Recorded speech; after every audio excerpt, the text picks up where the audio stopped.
are live. Welcome, mystery and thriller fans. I'm your on-air host and author, Sara DiVello, and I am so excited to welcome back again the legend himself, Mr. Walter Mosley, here to give us the inside scoop on his 17th Easy Rawlins book, Gray Dawn.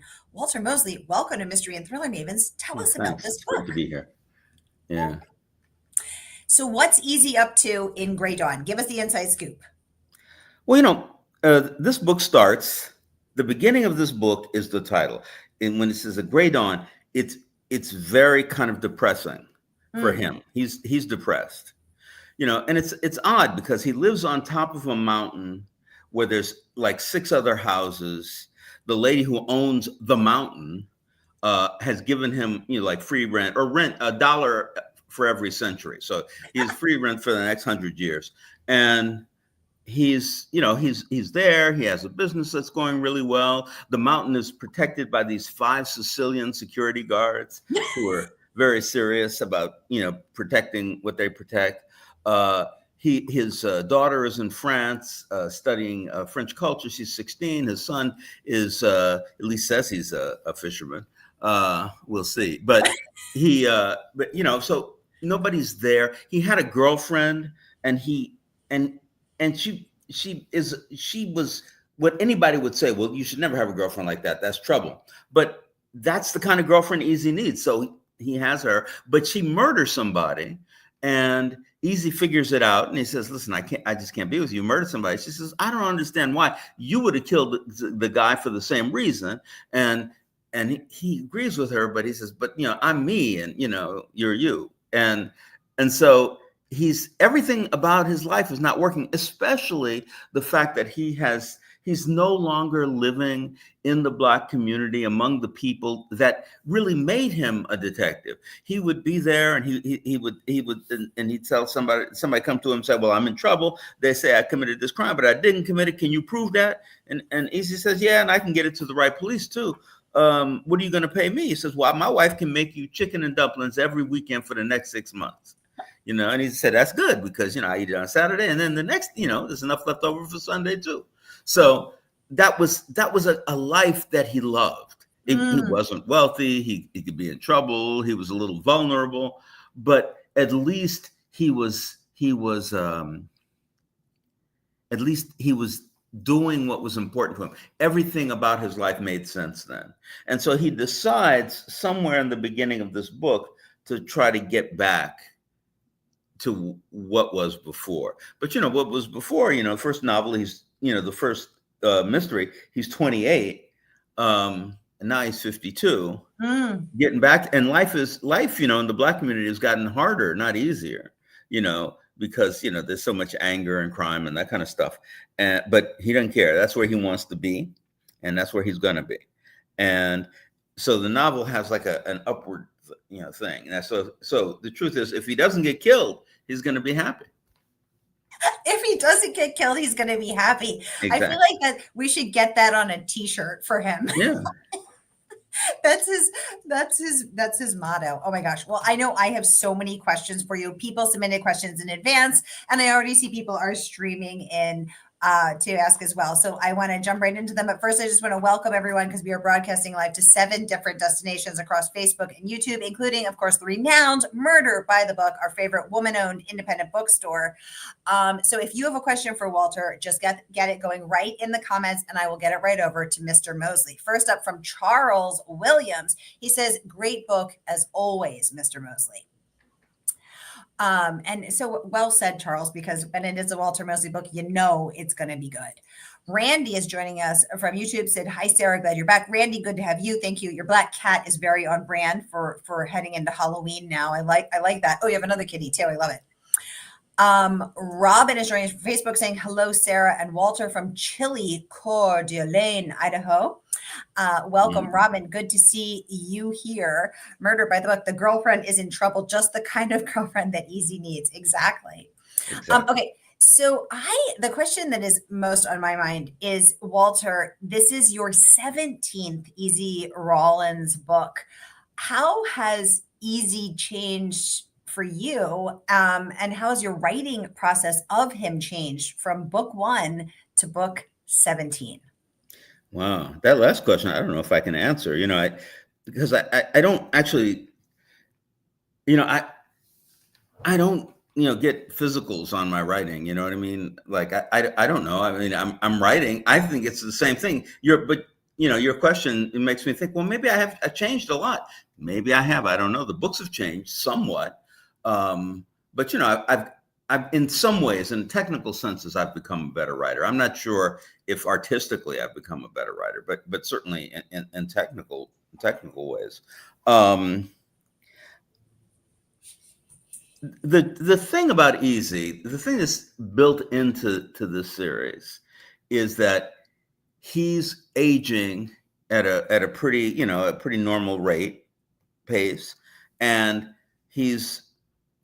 and Los Angeles is changing. So you start in Los Angeles in the first mystery, 1948, and now it's 1972. Completely different world. Everybody's different. His the assistant to his little detective agency, Niska Redmond, she comes up to him and says, I want to be a detective. This is in the last book. So I want to be a detective. I want to do that kind of work. And Easy thinks to himself, he says, I've never even imagined a woman being a detective. I've never met a woman being a detective. I don't know if a woman could be a detective. But because he's the kind of guy he is, and I think that comes through all of his history, he says, but I'll give you a chance. I'll give you some jobs. I'll give you some, lessons. And if you can become a detective, you will. And if not, you not. And I think that, dealing with, feminism at that time in which it's really, certainly there's a lot of age to feminism, but modern feminism really is late 60s, early 70s, where it became a household thing. It became among all women, whether they admitted it or not, it was something that drove them. They weren't working against it. And, you have these women, I mean, these incredible women. You have Mama Joe, you have Etta Mae, you have Mouse's girlfriend, the Viet Cong, you have, this is a place where women actually are shining. And that was a lot of fun, and people are all over. People are very successful. Jackson Blue is a millionaire. Mouse probably is too, but he's a criminal millionaire. It's another kind of millionaire. Fearless Jones, he's living his life, being happy. His friend Paris, Jackson Blue. I mean, all these people are there, and they're moving forward into a very open time for people where people are really learning, especially in a place like California, and I, so it was just, and I know like none of that has to do with the mystery. The mystery has to do, with a guy who comes in, he's a little deceptive in who he is. And he says Easy thinks he looks like a wild boar, but he's going to take this case. He's going to look for this guy's, Aunt Letitia James, but he knows the guy is lying.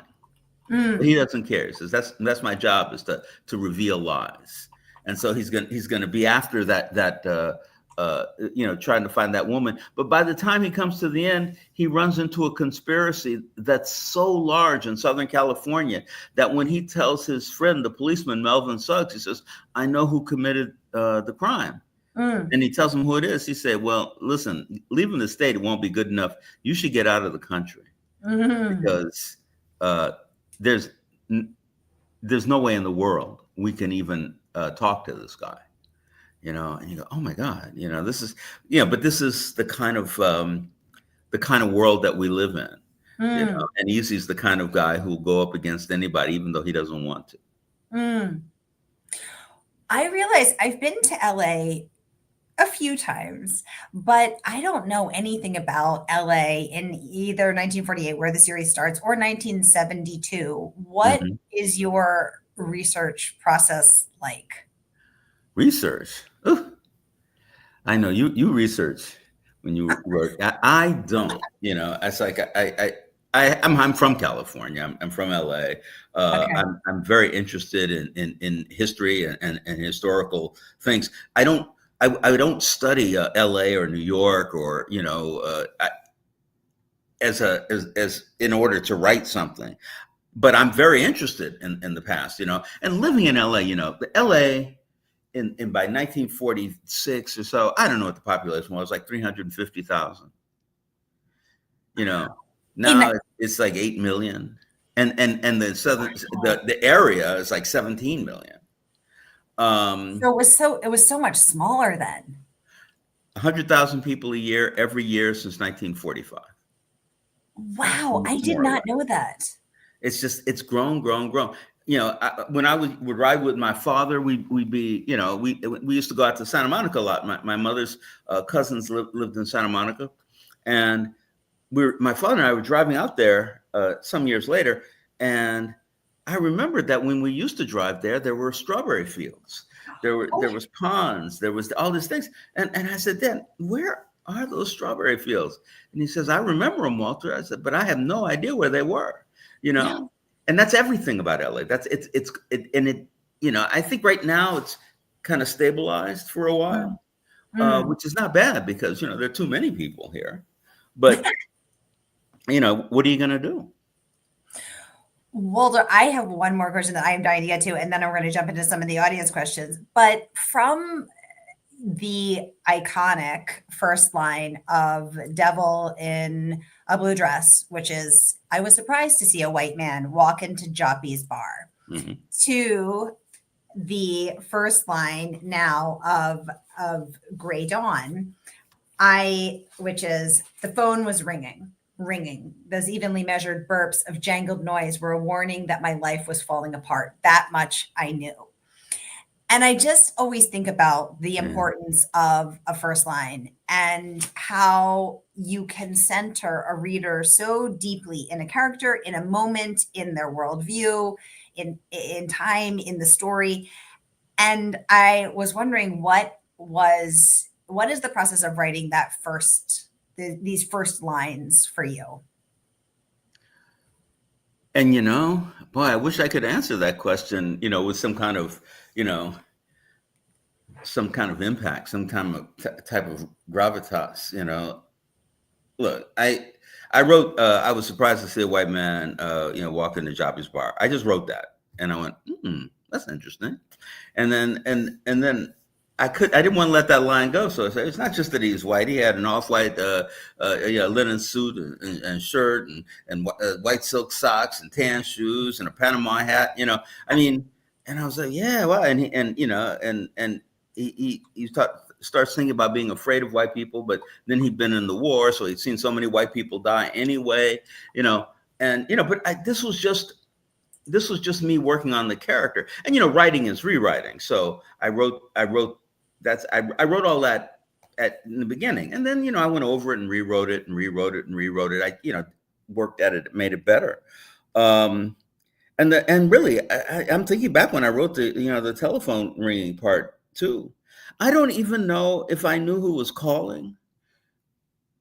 Because when you're writing, well, I have to say that it struck me lately when I started thinking about reading, and I've been writing a little bit about reading. A writer writes a book, okay, and they put it all in, and the writer, we writers, we think we're so smart, we created that book, we did that thing, blah blah blah, right?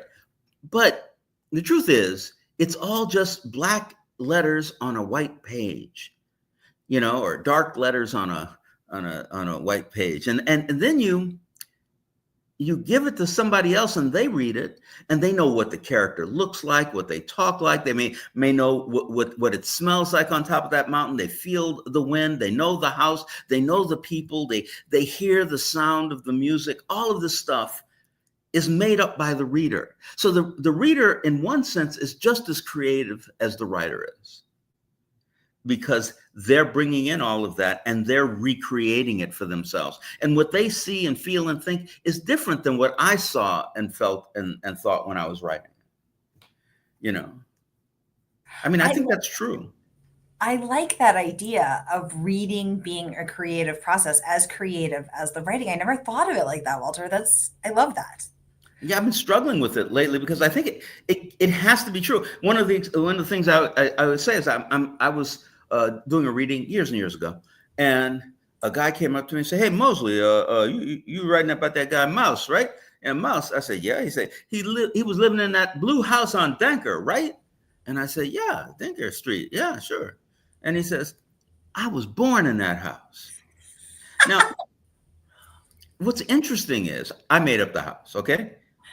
But that's one fact. But the other fact is that guy was actually born in that house because that's what he created when he read the book.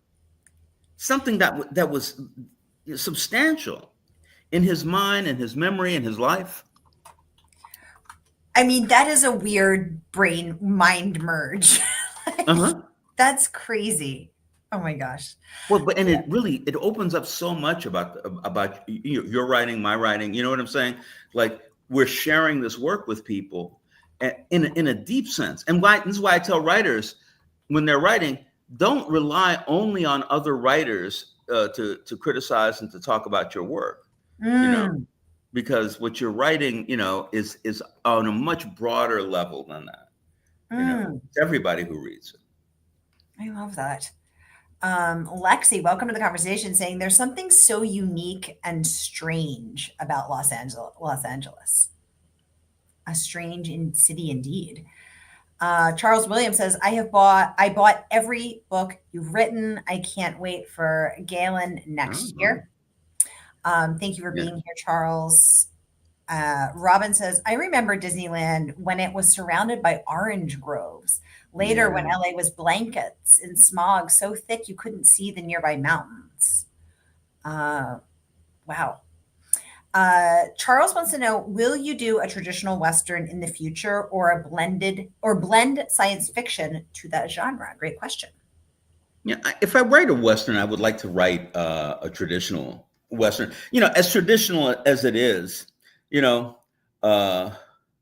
so interesting. I was when I used to talk to my dad about, because he was born in Louisiana, but he moved consciously when he was 8 years old. He took himself and he jumped a train and he went to Fifth Ward, Houston, Texas. When he was, and when I talked to my dad about Texas, about him being a Texan, he said, "Yeah, man, we're cowboys. We're all cowboys," and it's true that Black men were a big part of the cowboy group, and it would be fun to write about that. I'm working with my friend, another wonderful mystery writer, Gary Phillips, trying to do a Western TV series about, because the Oklahoma Territory was all people of color. Before it became a state, it was all people of color. And it was its own society. And the radical Republicans that came after Lincoln wanted to maintain that. But when their power broke, so did that place, Oklahoma. So, so yes, I would like to write something traditional, but it's not exactly traditional, because it's not traditional in as much as most people haven't seen it. They haven't seen the what I would write about. I would love to see a Black cowboy book by Walter Mosley, because I don't know that much about cowboys in general. And I was unfamiliar with the Black history part of the cowboy culture. And I would love to learn more about that. That would be a really cool book. Robin is still thinking about this moment that you had with the reader who claims that he had been born in this house that you had imagined. Mm-hmm. That is just so crazy. Randy's saying he lived in LA briefly in the mid 1980s. He loved it. Oh, wow. The LA must have been really interesting in the 80s. You guys, I want to remind you that the book just came out and Walter is here to take our pressing questions and give us the inside scoop. But you can order the book from our favorite woman-owned independent bookstore. That is, of course, Murder by the Book in Houston, Texas. Speaking of cowboy culture. And whether you're watching with us on Facebook or YouTube, here is that link so that you can get your mitts on Gray Dawn, the 17th book in Walter's renowned Easy Rawlins series. And I want to remind you that the National Book Foundation deemed Walter a master of craft and narrative. And I think we can all agree that is most certainly true. While you are ordering, let's take a few more questions. Lexi saying, reading as a creative process. I'll be thinking about that all week. Lexi, I'm thinking about it too, because I hadn't thought of it like that. But you're so right, because Walter, you're imagining this world and conveying it down to as you said, in black ink on white pages. And then we as readers are imagining that world as well.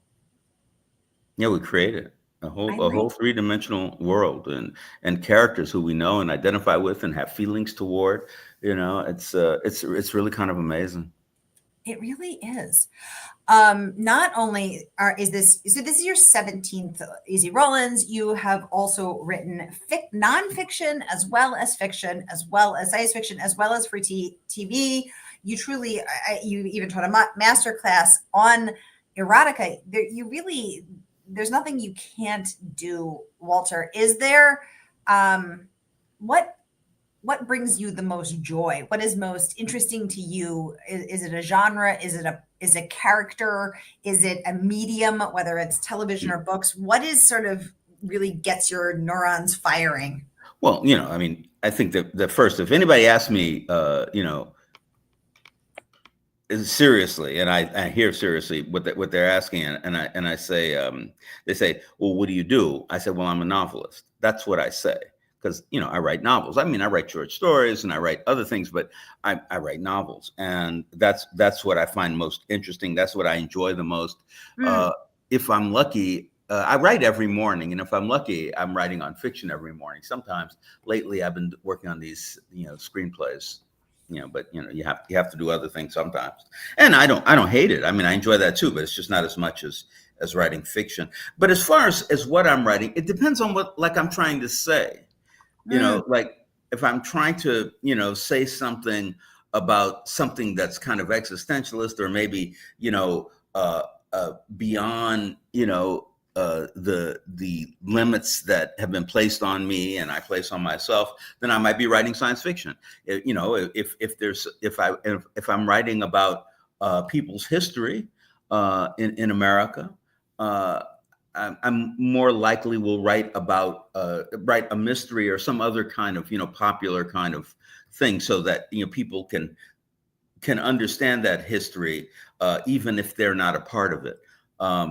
So it depends on what I'm writing. If I want to explain something like writing, I'll write a book about writing, Because you have written 6 nonfiction books, but you still consider yourself first and foremost a novelist. That's what has your heart. Well, 6 nonfiction books, but I've published 62 books. So most of those were fiction, God, Walter.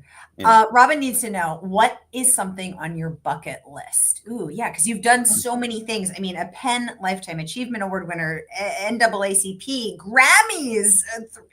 So many awards. I can't even keep up. What is there left to do for you, Walter? What is on your bucket list?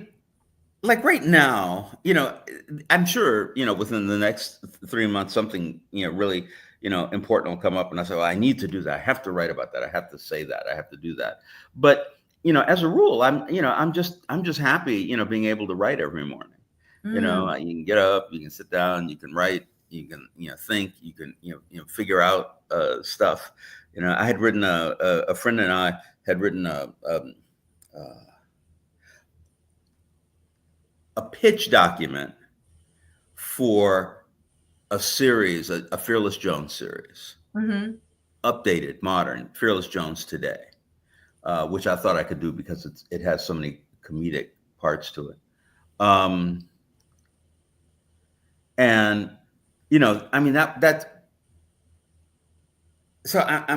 I'm trying to write, like, I had written a story. He and I together, my friend Jerome and I, had written a story, and the people came back. It was really wonderful. They said, well, we want to take it out, but this is too complex. There's too many things going on. There's too many moving parts.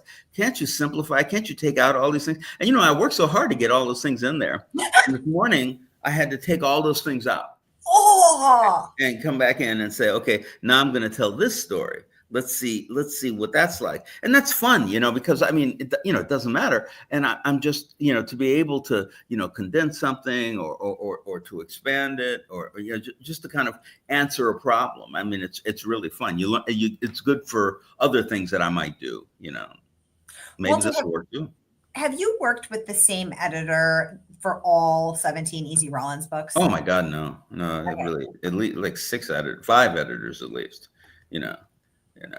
I pay less attention to editors than many writers do, Also, I mean, people talk to me about the progression of my writing. They'll say, so now, because so you've been writing for a long time, and so your writing has gotten better and better and better. So now, what do you think now about all the books that you wrote before? Which is funny. That's a writer's question. A writer will ask you that. A writer will say, well, you got better and better and better because they can see kind of technically how you've done more and more, and how many people, not everybody, many people, their language and their use of language improves. And I always say to everybody, I said, well, yeah, every book that I've written since Devil in a Blue Dress is a little bit better technically. But I've never written a book better than Devil in a Blue Dress. Because, and that's when you start talking about people outside of writing. A lot of people read Devil, and Devil is just, it's a jazz novel.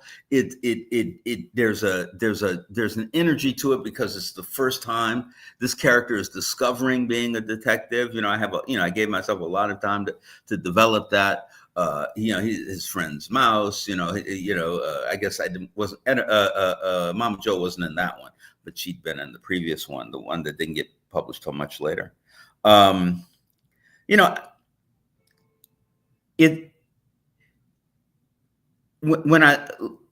I don't look, I look at it the way, people look at classical music, they could be called Devil in a Blue Dress, or Red Death, a White Butterfly, or they could be opus number 1, opus number 2, opus number 3. You know what I'm saying? That's because, I'm everything is connected, that I'm writing. Even the science fiction and the erotica and the, all that other stuff that I've written, Margaret is joining the conversation saying, I pay less attention to editors. I'm thinking about that comment too, Margaret. We need to know more about that, Walter. Are you saying that when your editor sends you some suggestions, you send a polite no thank you back? I think we need more information about that. Well, there's a lot of no thank yous, I think. And also, nowadays, I'm not trying to talk about the quality of editors, because most of them are very smart and they know a lot about literature, but the job has changed. Yes. People, I have editors that are talking to me about, well, could you put some more action in this? And I go, and to begin with, there's action, and not in that book, but when I'm writing now, and I said, can you put some more action in this? And I'm saying, well, it's not an action book. I said, but yeah, but people are buying, the action, so, Sean Cosby, who I love, and I think is a wonderful writer. There is a lot of action in that. And so I said, well, now we need you to be more like that. And I said, I love Sean. I love his work. He's a great guy. I said, but I'm not writing those books. Exactly. I have a book that I've written like that, and that's probably coming out in the next year. But so if you're asking me something, because my idea of an editor is this: an editor reads your book, figures out what you're trying to say, what you're trying to do, what the characters mean, and then when you fail yourself and you're not doing that, they say, well, this part here where you wrote about this character, doesn't seem to be what's on your mind in this book. It seems like you've backed away from it. There are questions here that this character has to answer for themselves, right? And if they're a good editor, which I mean they're all good, but most of them, they're not asking you that. They're asking you how you know, how can we make more money on your book? Because I would like to keep my job and I would like to keep publishing you, you know. Right. And I understand that and I appreciate it. But at the same time, you know, that's not, in my idea, that's not the job.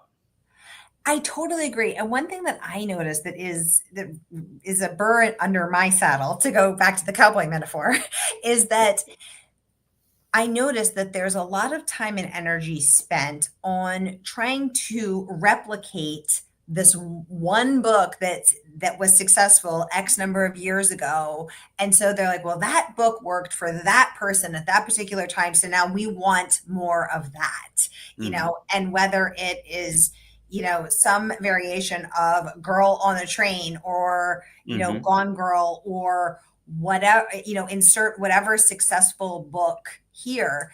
And it's just so mind-boggling to me, because just because it is that one book worked for that one author at that particular point in time, for that culturally, politically, whatever was going on in the world, that trying to replicate that and rubber stamp that is never going to be exactly what it is. So instead of trying to be satisfied with some fraction of their success, why don't we just write a great book and see what the next great successful book will be? And that's, I think, what's really frustrating to me. Yeah, I think you're right. I mean, I think it's very true that, you know, that you know, the idea becomes, you know, that and I don't think anybody's thinking this really, but what happens is, well, I want you to write this book. What I'm imagining is this book over here, and you've written this book over here. Yes. And I'm looking at him saying, well, why'd you buy that book? I mean, come on now. Right. You know?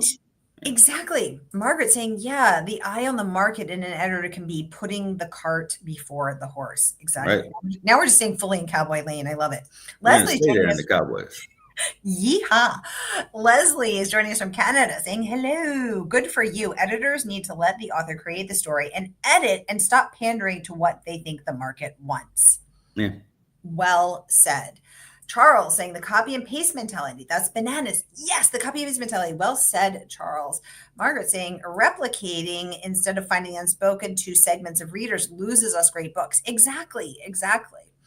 Well, speaking of great books, we have Mr. Mosley's Grey Dawn for sale for you tonight at our fabulous partner in crime, that is Murder by the Book. And you can get your mitts on the world of Easy, Rawlins, NLA, and his new female detective, Letitia. So is it Letitia or Lutetia? Oh, no, Niska is the detective. Sorry, Niska. Yeah, Letitia's, she's ends up being a woman out of Easy's past. Sorry, I got the names mixed up. No, that's quite all right. I was copying and pasting the order link. Whether you're watching with us on Facebook or YouTube, here is that link so that you can click and get your mitts on the world of Easy. And please notice that I have perfectly coordinated that color of that mauve Grey Dawn. You guys, that is a wrap for us. Time flies when we're having fun. We're actually a few minutes over, but when you're dealing with someone like Mr. Mosley, we could talk all night. Again, here's that link to order Murder by the Book. Get your mitts on Mr. Mosley's latest, and I hope your week is off to a killer start. Walter Mosley, thank you so much for joining us to give us the inside scoop on Thank you. This is great. Thanks a lot. Hope to talk to you soon. Okay, sounds good, everybody. Hope your Monday is off to a killer start, and I will see you next week. Take very good care until then. Bye. Bye.